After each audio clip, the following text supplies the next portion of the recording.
दोनों अकेले रह गए, सरपुरुष और ये लड़की जिसको अब दुर्गा कहते हैं, जो अष्टंगी कहलाती है।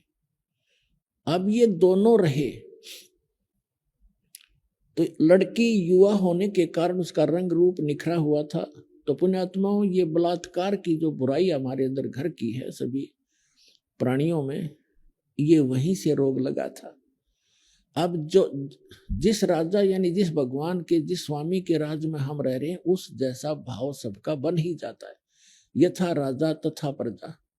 तो ज्योत निरंजन ने वहां उस लड़की के साथ बलात्कार करने की चेष्टा की। लड़की अपना हर सामर्थ्य तक अपनी इज्जत की रक्षा के लिए वो सब कुछ करती है। तो उस दुर्गा ने कहा कि ज्योत निरंजन बात सुन, देख, पहले अंडे से उत्पन्न हुआ पिता के वचन थे, बाद में हमारी उत्पत्ति हुई, हम आपके छोटे भाई बहन हैं।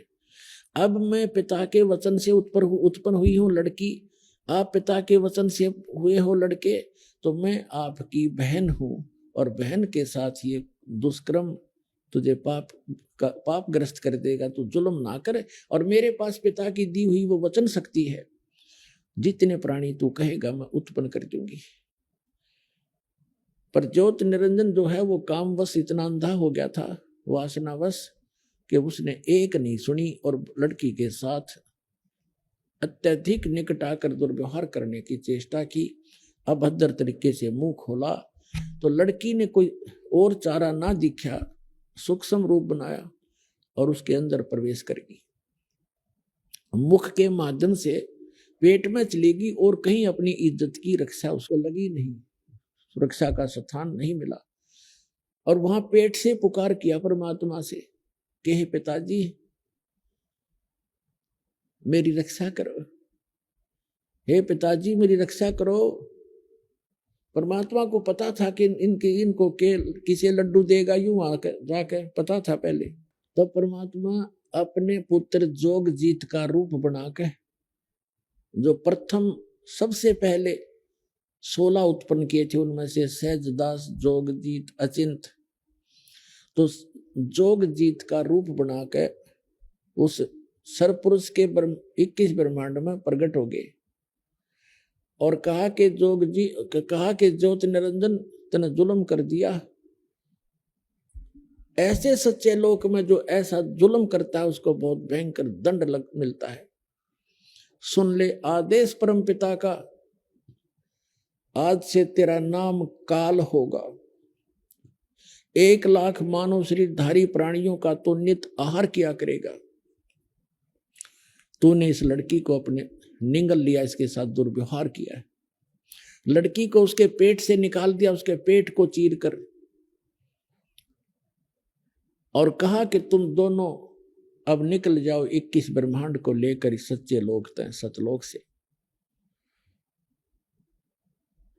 अब वहां उस ज्योत निरंजन ने बहुत प्रार्थना की, विनय की, गिड़गिड़ाया कि भाई मुझे माफ करवा दो पिताजी से।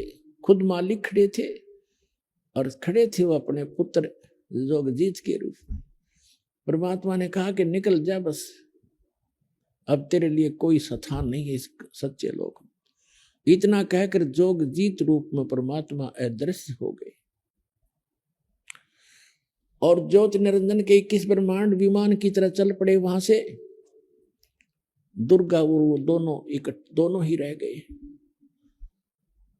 अब वहां से 16 शंख कोश की दूरी पर सतलोक के अंतिम छोर से, और ये 16 शंख कोश नील पद्म शंख इतनी दूरी पर आकर के 21 ब्रह्मांड ये चक्कर लगाने लग गए। अब ज्योत निरंजन के मन में और ज्यादा क्रोध पैदा हो गया और उसने ठान ली कि जितने भी आत्माएं जन्म होंगे वो भगवान की आत्मा तो उसी की है, उनको सताऊंगा और उस सतपुरुष को यानी पिता को दुखी करूंगा, उनकी आत्माओं को खूब सताऊंगा। अब उसकी बाद उसने दुर्गा के साथ फिर से वही अपनी इच्छा पूर्ति करने की चेष्टा की। लड़की ने फिर से विनय किया कि ज्योत निरंजन मेरे पास वचन शक्ति है। आपको सृष्टि चाहिए, मैं सृष्टि रच दूंगी। आप ये जुल्म ना करो। देखो, पहले तो आप मेरे बड़े भाई और मैं आपकी छोटी बहन, दूसरे में आपके पेट से बाहर आई हूं, आपकी बेटी होगी। यानी उसने हर कोशिश की किसी तरह इसकी बुद्धि ठिकाने आ जा। दुर्गा ने खूब चेष्टा की पर वो नहीं माना। तो उसने देख लिया कि कोई चारा भी नहीं है। मैंने अपने पैर पे आप कुहाड़ा मारा, जिस कारण से उसने समर्पण करना पड़ा और जिस कारण से दुर्गा और इस काल के संयोग से सबसे पहले 3 पुत्रों की उत्पत्ति हुई।